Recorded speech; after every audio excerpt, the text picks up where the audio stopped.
From the time that they pronounced me dead was a good 45 minutes. They cut my clothes and then they paddled my heart because my heart had stopped. And I could see people screaming and crying, but I didn't realise that was actually my physical body because I was somewhere else. The only thing that I could feel, if you could imagine, absolute love and peace. There wasn't anything else to be felt. I was greeted by people I had known in the past. I'm back home again.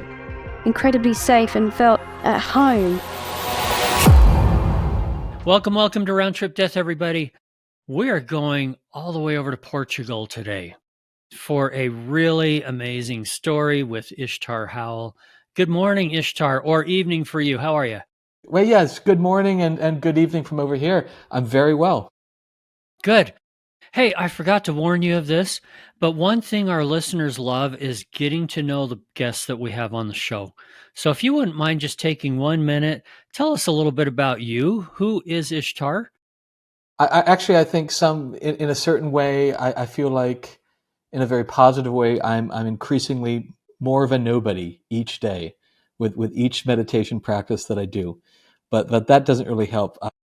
I'm a fellow who was born in Wisconsin, born and raised over there, moved to the West Coast of the U.S. at 18 to the beautiful state of Oregon, and then ultimately ended up here in Portugal. I have a lot of interests, a lot of hobbies. I love playing the drums when they're around. I love meditation.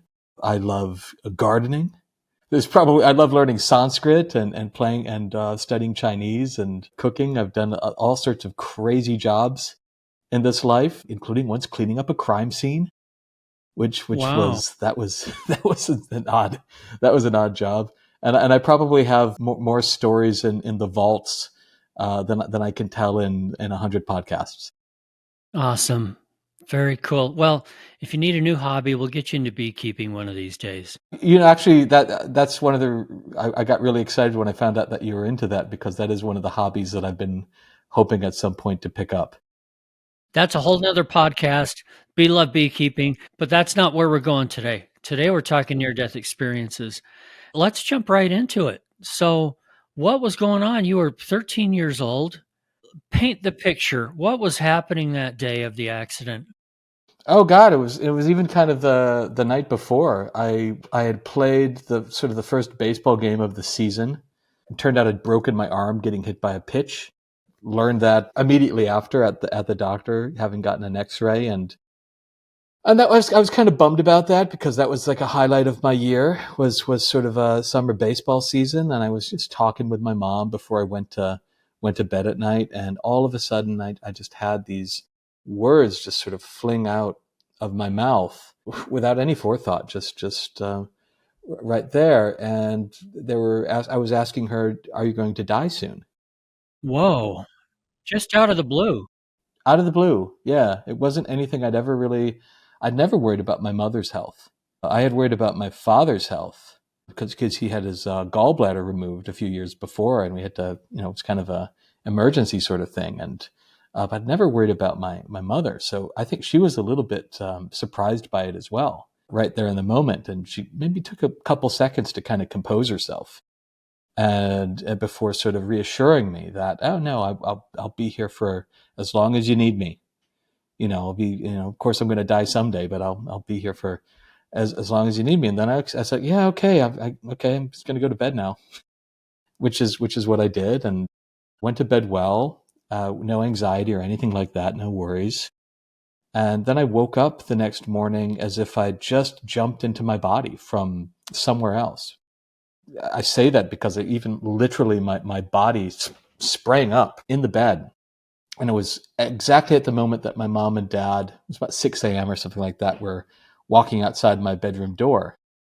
And so I shouted at them, again, without any forethought, "There's something I have to tell you. There's something I've got to tell you." And then when I went to say what I thought I had to tell them, it wasn't there. And I was like, oh God, I forgot what I was supposed to say. And I was so frustrated. I was really, they had to take a few minutes to calm me down, to kind of get me settled. And so then I shook that off. It's like, okay, time to go to school. And it was a good school day because I think it was the second to last day of school, which meant you're not in seventh grade, you're not really doing much of anything. You're kind of having an awards ceremony and you're doing some activities, and there's no strain or worry on those days. As I went to school, and then came home, and my mother was insistent that she drive my sister out to her new job at the edge of town, which was a movie theater, and so we did that, and it was in the act of pulling out of the parking lot and trying to go across a 4-lane sort of divided highway. Right, like making a left turn? Making a left turn, yeah. Yeah, so you're dealing with traffic going both directions. Okay. Yeah, and of course it's like 4 p.m. or something like that in small town Wisconsin. So usually there's not much, and there wasn't. We looked, and there was one car that was well off and kind of going slowly, and there was no cause for alarm at all. And we started driving across, and I was looking out the window to my right. And when I turned to the left to talk to my mom, all of a sudden there was a large kind of, I think it was big Lincoln or something like that, like a Lincoln Town car, one big car. Clearly it must have been hidden behind the other car. And perhaps they even had started to accelerate quite a bit because it was much further along than the other one. And it was just outside my mother's door. So maybe, I have no idea, maybe certainly less than a foot. Looking over there in that moment, basically I could only register one thought, which was shit. And I had some more thoughts after that. I was fairly certain that this was the end of my life as well, that this didn't look like a good situation. It was, and instead of, kind of freezing up, because at the time, even at 13, I was consciously very afraid of death.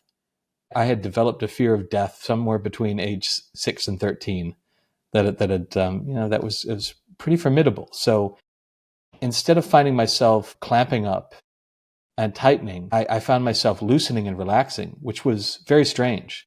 As I would have expected myself to do the opposite and go into a panic mode or something. But instead I found this involuntary relaxation happening. Instead, the next thought was a calm, detached, philosophical kind of thought. It wasn't really philosophical, but calm and detached. And it was, I really thought this one was going to go more than 13 years. I wasn't attached. It was just, okay, this is it. So as if it was a voice from somebody else, not from your head? No, it was mine. From you. Okay. Yeah, absolutely. The deep voice. And I was familiar with that deep voice. I think more familiar when I was younger, when I was 5 or 4 or 6. But as I got older each year, I think incrementally I started to lose my connection to that depth of presence or consciousness or awareness that had that kind of clarity in it. And so that the next thing I knew, also involuntarily, I found myself going through a life review, which also was interesting to me consciously at the time, because I'd heard of the phenomena, at least the phenomena of the life flashing before one's eyes. And I was very skeptical that the whole thing could be packed in. Of course, it's like, come on, how could, I can barely remember my life as it is. Yeah, and sure enough, it was perfect detail. In fact, it was detail better than I consciously remembered it. And in fact, in that life review, I have to say that the quality of consciousness, the clarity, was much greater than in normal waking consciousness. And so as each sort of moment, it did go in rewind, but in a non-confusing way. So as each moment happened, another thing that surprised me was it was as if I was with either a deeper aspect of myself or another presence altogether, whether we want to say higher self or God or whatever word. I'm not really even now attached to any particular framing, but it was as if I had like a soul guide there that was omniscient and perfectly objective. And so we basically went through my whole life with kind of a fine-tooth comb. Can you give me some examples? Do you remember any specific things that you saw or experienced there? Oh, yes, many. So where to start? Well, first, broadly, any time that I had lied in life, or any time that and lying here also included such things as didn't say exactly what was in my heart at certain moments, or anytime I'd sort of put a mask on, because I was afraid. All those things were sort of pointed out very compassionately, and they said like, yeah, don't need to do that. Some of the highlights of life, for instance, I would not have picked out myself. One of the highlights was a memory. I think it was from third grade. So at that time it was only 4 years before, something like that, second or third grade. It was a memory of getting out to recess, walking around on the blacktop, and it was just starting to rain. And I was looking at a puddle on the blacktop and looking at the drops, and this kind of omniscient guide pointed this moment out to me, because I wasn't just looking at it. I was falling into a deep mystical state. Only I didn't know I was in a mystical state or have words for it. I was in complete silence and in complete peace, just looking at the raindrops going into this puddle. And the omniscient guide said, "More of this. This is it. This, basically telling me this is the bullseye, for this life." And even use that language, for this life, this is the bullseye. Another experience that was added to that along the same lines was from my second grade year. I was in a really very pretty school that had these big, really quite tall windows. And so I remember looking out one of these windows again on a rainy day, going into sort of a daydreaming space. But instead of daydreaming, I was in this big, vast, infinite flavor of consciousness. And this experience was pointed out as a particularly good one. I also went through a lot of the traumatizing experiences that I had been through. And by going through them, it was as if a great deal of their content was sort of washed away and healed. And probably a certain amount of the psychological hang-ups that otherwise would have been more pronounced had they not been washed were sort of taken off. One example, the circumstance of it was, I was protecting somebody from being bullied. So I did that. I stepped in, but instead, by stepping in, I found myself definitely outnumbered in a fight I'm not going to win. And so I remember that the memory that's clearest was my face, the left side, being thrown against the chain link fence. In the NDE memory, it was interesting because my consciousness was being experienced not only in my own body, but I was in the fence as well. And I was in the people who were either throwing me against it or the ones behind them who were sort of taunting and egging on. And I was in the tree that was right next to the sort of the scene of the crime, so to speak. And I was in the big, vast sky. And then I also experienced what at this point I call maybe a certain particular aspect of divinity or consciousness, or whatever word we want to use. But it was as if there was a consciousness that was everywhere in the whole thing, that was actually laughing in joy at this, and was even specifically aware of my tiny little speck of its much vaster tapestry going through these tiny little dramatic experiences. The more I went into that, there was even narration. There was narration like, "Oh, this is excellent, because he's getting beat up here, he's going to develop these sorts of things, and then he will get over those sorts of things," as if it was sort of delivering commentary on the arc of my life. So this laughter wasn't like some evil presence going, "Ha ha, he's getting beat up." It was some kind of beings on your team, on your side, seeing the good in what was happening, even though it was not a fun thing you were going through. Absolutely, and it was not derisive at all. And the laughter wasn't simply engaged, wasn't in response simply to my thing, but it seemed to be a completely mirthful laughter that was in all things, everywhere, all at once, completely, almost in thanksgiving, almost in appreciation for the wonder of simple existence.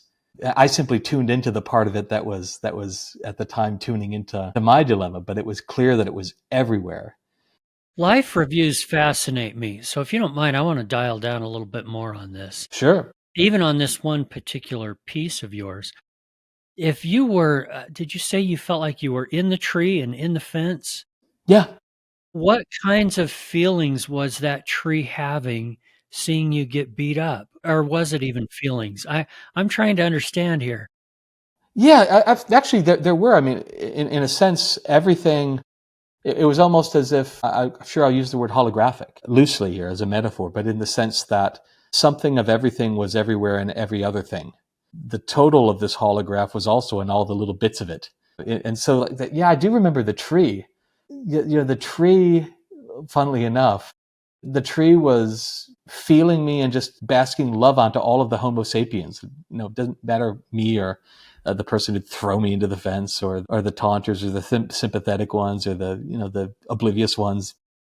Didn't matter. It seemed to be showering the whole recess crowd with unconditional positive regard. Now, I'm not going to make a leap and say that that's what trees are doing all the time. I think they probably have a mixed range of feelings, but that was simply what was the case in my own experience. I could actually feel it also making a humming sound. At least in the NDE Life Review, there was a sense that the humming sound was as if I was hearing stuff trickling up its trunk in a way.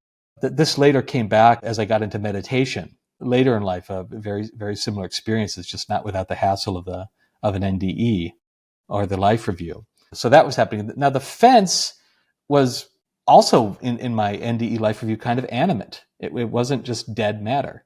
I think it had a very different perspective from the tree, though, because I didn't get as much detail. With the tree, the tree almost felt like a human in a vegetable form. The fence was like, I am metal. So that's all I could pick up in the thing. But I just want to say it was almost as if like everything experienced had eyes or some kind of consciousness, but in a non-confusing way. All right. Well, if you think of the quantum realm and quantum physics, everything has vibration of some sort, even things that are inanimate like metal or asphalt. But usually we don't think or hear anything about them having any sort of consciousness or thought. But it was very different than the tree. I know we're getting off a little into the woo-woo weeds here, but I find it interesting. The thing that to me is most interesting about the Life Reviews is there's always things for you to learn. And generally, the emotions going through the review are very positive. This is what most people report to me. Hey, I hurt somebody. I had this huge amount of empathy. I felt what they felt. I learned from it, but I didn't feel guilt and shame. Was that your experience also? Yes, absolutely. Which also struck me because normally at the time, my personality structure probably would have felt more guilt than it needed to. And so that was very interesting to be shown all of these mistakes that I had made.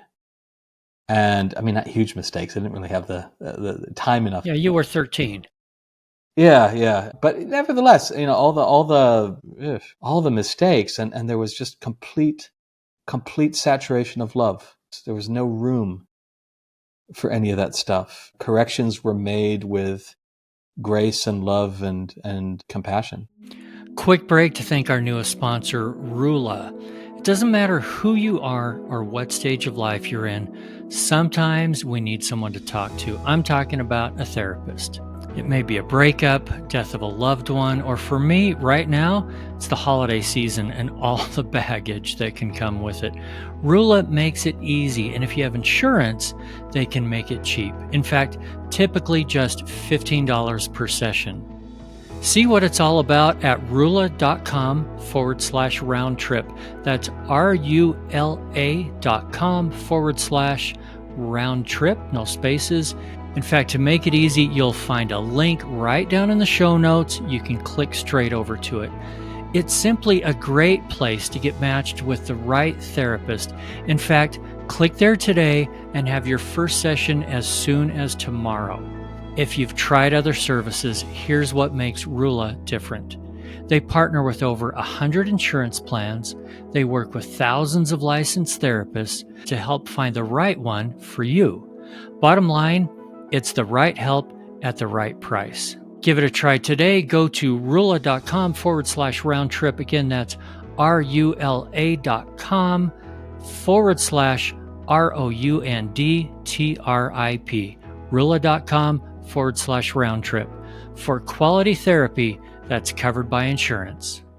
Then at the end of the life review, it was, through it kind of felt even tangibly like some kind of thin suit was being peeled off of me, put it that way. By the end of it, like the suit was totally gone. And I realized that basically that suit, in language that I would have learned later, that suit was the suit of sort of my overgrown separate sense of self, the misplaced ego being used for jobs it doesn't need to be used for. And it was gone, and it was like, good heavens, the relief. So that was part of it. In those few moments between the end of the life review and getting hit by the car, those were the most alive at that point in life that I'd ever been. Also, there was even in the language that I had at the time as a 13-year-old, so I was not reading a lot of metaphysical books or stuff like that, but even in the language I had available at the time, the sentences going through my head to match my understanding was, oh my God, everything was love the whole time. That was a thought that moved through my mind as I was looking at the dashboard of our car, the car again about to hit us, the clouds in the blue sky, out the windshield in the distance, everything of the scene, the grass on the side of the highway, early summer grass, everything clearly was love, all of it. That was the word I had available to give to these things. And God, it was, and such a relief to realize that every moment in my past, everything that I thought was unfortunate, good, bad, ugly, all of it, an emanation of this, singular vastness, this vast love. And so that was where I was sitting until impact, which came very quickly afterward.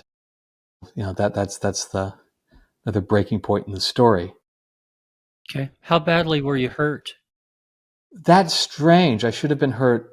I'm like, if I saw how far the car was moved, and I might have flipped. I don't think it did, but I was knocked out. I already had a broken arm. We were already going to head to the same hospital we ended up in anyways, to put a cast on my arm that day. I didn't aggravate that. I was concussed. I remember being knocked out when my head hit the car window to the right of me. No bruising, no bumps. I think I was probably spared because I had been made like completely loose by going through this experience before impact. I think that's the only way I come out. The only thing I broke was the middle finger on my right hand. So I walked around for about like a month or a month and a half or two that summer with a cast that had me in this position all the time, which, was I think poetic and a little bit of humor to sort of soothe the grief and everything else that was going on. It wasn't my side of the car that was hit, so that also spared me some. I woke up with the sound of the seatbelt makes when that, like a seatbelt's not on or something, that beeping sound. Yeah. My mother over there and the emergency crews were having to use sort of like the big kind of skill saw thing to get the doors off our car and get us out. And I was definitely concussed because although I was conscious, I really didn't know much. I wasn't able to answer a lot of the questions that the emergency folks were asking me, but I remember them being very good at their job. I could feel in their hands on my body, like, oh, they know what they're doing.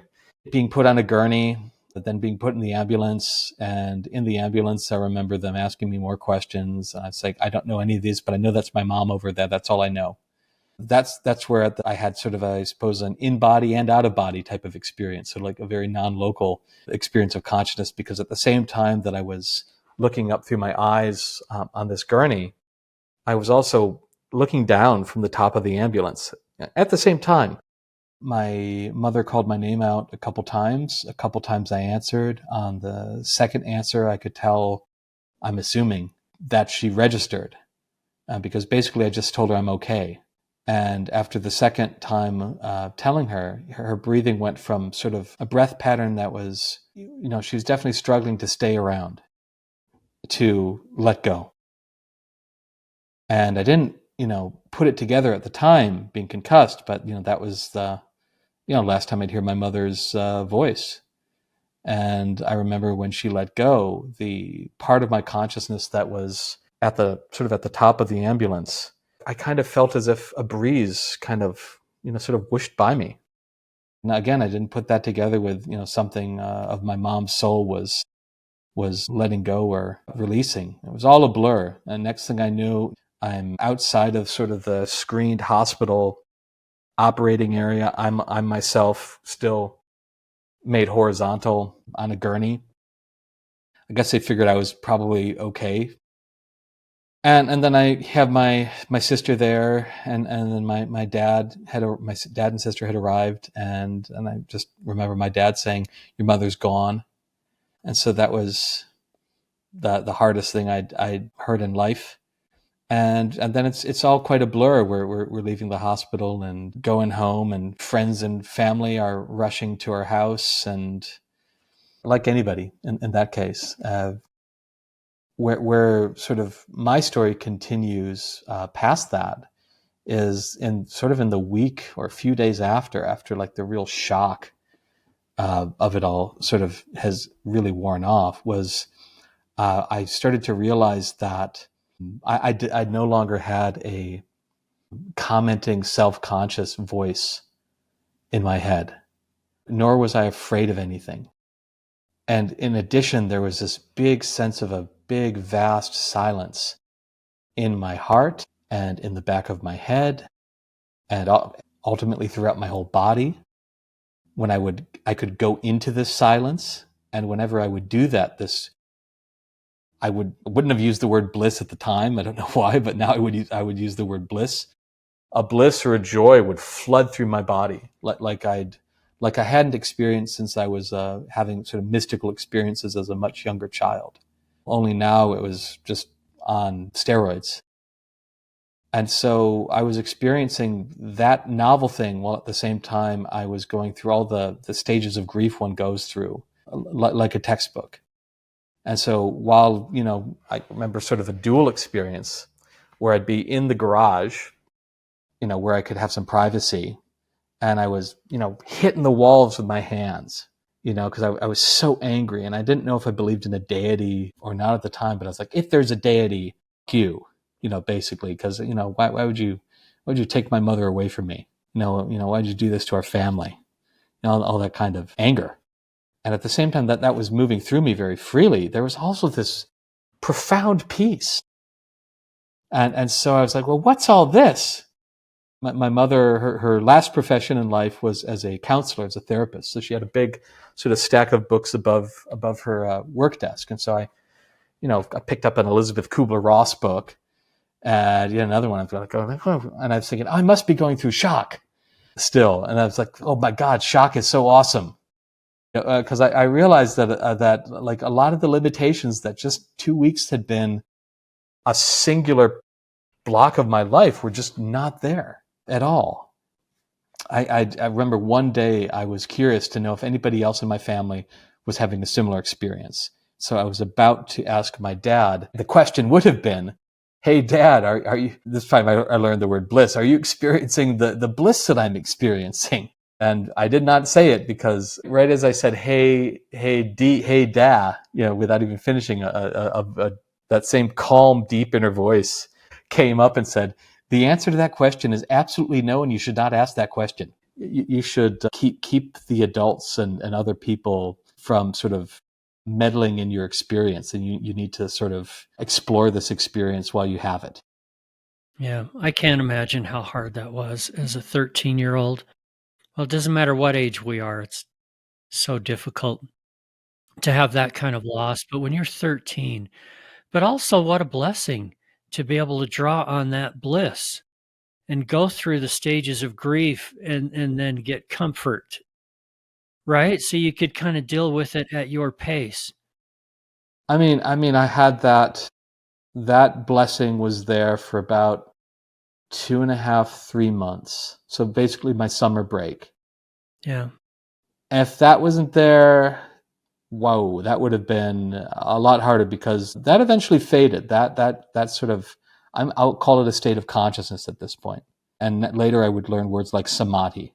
That kind of ongoing samadhi yeah, that allowed all sorts of things to pass through, where if I had like a rigid sort of ego structure, which often, serves to fight back and repress experiences or feelings that we feel are difficult, that we're afraid of. If I had that in place, the works would have been so gummed up. Instead, at least for that 2.5, 3 months, the works were just like going. Yeah. So if I needed to cry, I cried. If I need to hit a wall, I hit a wall. If I need to laugh in joy and sadness, it would happen. There was no editor or filtering mechanism to be an encumbrance. So thank goodness. Nobody really knew what was going on internally, because I was like, I'm going to keep these cards close, as that deep voice was suggesting. But one person I remember, I forget who they were, but they were an older student. So I think they were in high school. I was in middle school. And they approached me at the school playground as I think I was walking to or from the library. Mm-hmm. And they're like, hey, something's definitely different in you. Like, I want in on this. Basically, they're like, how did this come about? And it's like, well, you just got to go and like come really close to death and not die. So I was like, maybe get in a car accident. And we both laughed because, it was absurdly sketchy, advice. But you were different than you were prior to this, and than other 13-year-olds were. Yeah, that was. Again, it was like a few days before that, completely different arrangement. After it, a completely different arrangement. I mean, I still had certain. My personality was still there to a certain degree. My memories, it wasn't like an amnesiac or anything. It's just like I had all the individual stuff, but without like all that extra tension. Without the ego structure being inappropriately given tasks that I don't think it was really meant to carry out. And you used the words "no fear." Now that changes somebody also. That was the best bit. That was absolutely the best bit. I realized how afraid I was. I didn't know how afraid I was from age whatever to 13. I mean, I had a pretty easy life in the grand scheme of things. I had good parents and good friends, and difficulties aside, it was wonderful. But that was a huge eye opener. Was like, oh my God, even me with an easy North American life, I was paralyzed with fear. And then when I would go out on walk around my town afterwards without it, I could clearly see, I could feel and see everybody's tensions. It didn't bring me down, but I would just like watch and like, and because, and I previously certain people I thought, oh, that person really has their shit together. They must. And then going around, it's like, oh my God, no, they're faking it. Oh my God, there's so much effort going on under the surface there. Oh, and I even had this other visual stuff happening, like walking around and seeing this kind of, I'll say golden light, for lack of a better word. I'd see this golden light around people as if it was trying to come into them. I realized now they weren't going around batting at it, but I realized like internally, sort of a psychological or psychic level, they were pushing it away. And I was sort of asking, the universe, like, what is that light that everybody's pushing away? And an answer came back very, very in short order. It's like, oh, that's just love.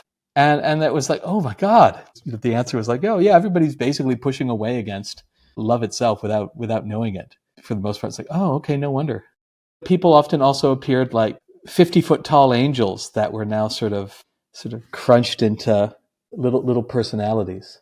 Not the bodies weren't an impediment. It was I could tell it was the psychological structure even at the time. So I was like, oh.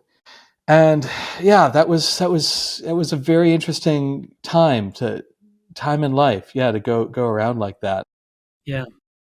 All right, let's talk about semantics for a minute, because people like to define exactly things that we've been through. Your mom passing right next to you and you kind of feeling her leaving. We have a term, shared death experience, for that.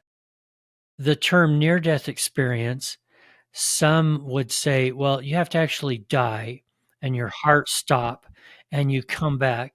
And that's not exactly what happened to you. So what would you call the experiences that happened to you if you had to put words to them?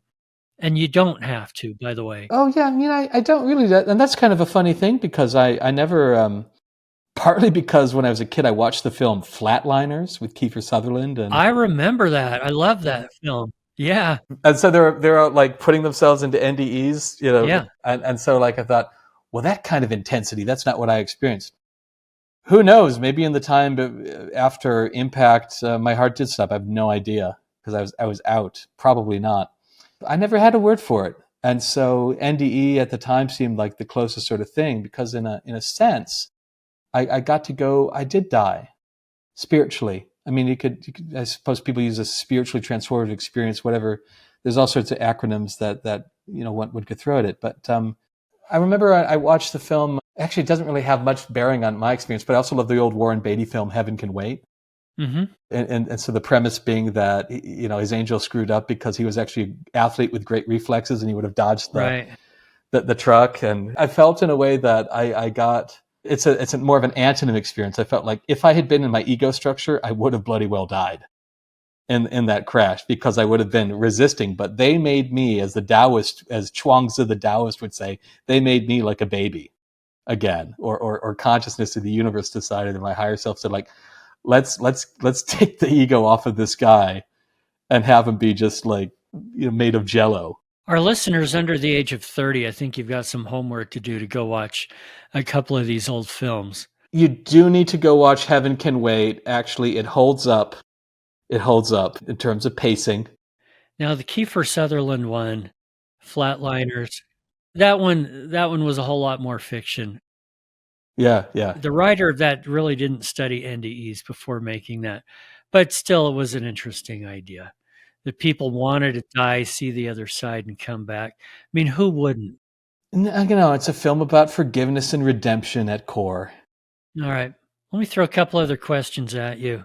One of the things that you learned was that everything was love. Everything was love. Okay. How did that change your life moving forward, too? So you've got fear is gone. And by the way, fear and love, opposite emotions, right? So fear left. I imagine you were filled with a lot more love and feeling that there was love around you. Now I'm putting words in your mouth. I apologize. But tell me how that affected you, feeling all that love. That was, in this case, it was for 2.5, 3 months. So eventually it faded out. But in those months, it was like being in a completely different life, completely different nervous system. And there was a lot of adjusting, but I could talk to people that I was petrified of talking to before. That's a very simple, a simple change. I mean, I could talk to girls, for instance. Now I use the term girls because I was a boy then, but that was definitely not, beforehand, that would have been quite a nerve-wracking experience. And also, I didn't really have to feel I didn't have an angle with anybody. I didn't have this sense, which I hated to have anyways, but you get it when you're a teenager, you're manipulative, even if you're a nice person, but I didn't have any angles. And I was like, okay, well, what's death ain't so scary, so nothing's so scary. And so, God, life was much more fun. And I found it in a very brief time, even though I wasn't a huge social butterfly. When I would have a conversation with someone, it was like I could really find out about who they were at the essential level because I was relaxed, and often then they would be relaxed as well to mirror. And it's like, wow, I had no idea. I had no idea that that's what was going on below your facade. Now that mine's dropped, yours can be dropped too. So on a practical level, that was just a much nicer way of getting along and getting to know people and going through the world. And I have to say also, it was at that time that my love for nature and gardening really opened up because somehow I think I was sleeping on the natural world because I was most teenagers, so kind of caught up in your own, little dilemmas. But my God, trees were no longer trees anymore. People were no longer people. People were these beautiful, interesting, complex songs in that time period. It's so beautiful. It's like I didn't even quite have time to explore all the little corners of nuance and everything. And then like the trees came alive. So I look at a leaf, I could cry. I look at daffodils were out. So I think it was black-eyed Susans and Echinacea purpura. There was a lot of those in my town, and it's like, of course, I'd seen them my whole life, but I never saw them.